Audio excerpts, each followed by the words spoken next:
WhatsApp guys, সবার কি অবস্থা? মাশরাফি নাটকের ৭৭৩তম পর্বে থাকছে আশ্চর্য সকল ঘটনা। কারণ ৭৭৩তম পর্বে আপনারা দেখতে পারবেন এবার মন্ডাকে দেখা যাবে মন্ডা মিছিল নিয়ে পুরো গ্রামে এলাকাবাসীকে সবাইকে মিছিলে সবাইকে জানিয়ে দেবে সবাই যেন বইমার্কায় ভোট দেয়। আর ঠিক তখনই মন্ডার সামনে এসে পড়বে মাতবার সাহেবের মিছিল এবং তখন মাতবার সাহেব মন্ডাকে থামতে বলবে। মন্ডাকে বলবে, থাম থাম, অনেক তুই মিছিল করলি, এখন একটু কথা বল, তোকে কে ভোট দিবে তুই বলতে পারিস? আর বই কোনো মার্কা হলো? দেখ, আমার মার্কা হচ্ছে বোতল মার্কা সব থেকে ভালো মার্কা। আর এই কথা শুনে মন্ডা বলবে, বইয়ের সামনে আর অন্য কোনো মার্কারই কোনো মার্কা নেই, আর বোতল সেটা তো অনেক দূরের সাবজেক্ট। আর এই কথা শুনে এবার মাতবার সাহেব বলবে, গাধার মতো কেন কথা বলছিস?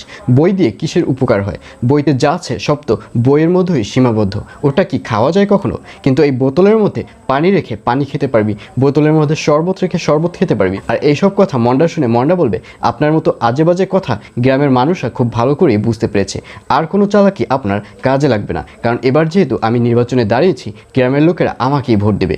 এই বলে ওখান থেকে চলে যাবে মন্ডা।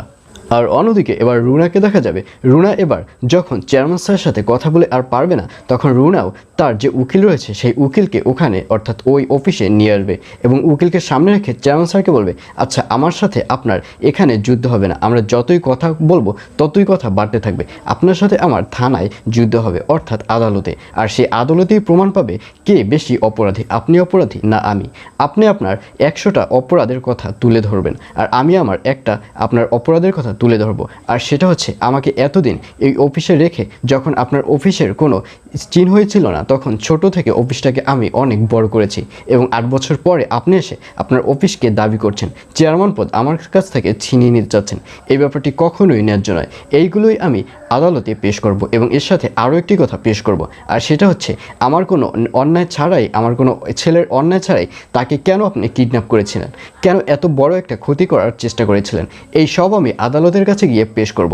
আর আপনিও যত আমার নামে অভিমান রয়েছে, কমপ্লেন রয়েছে, এগুলো আদালতে গিয়ে পেশ করবেন। তাতেই দেখা যাবে যে আসলে কে জিতে, আমি না আপনি।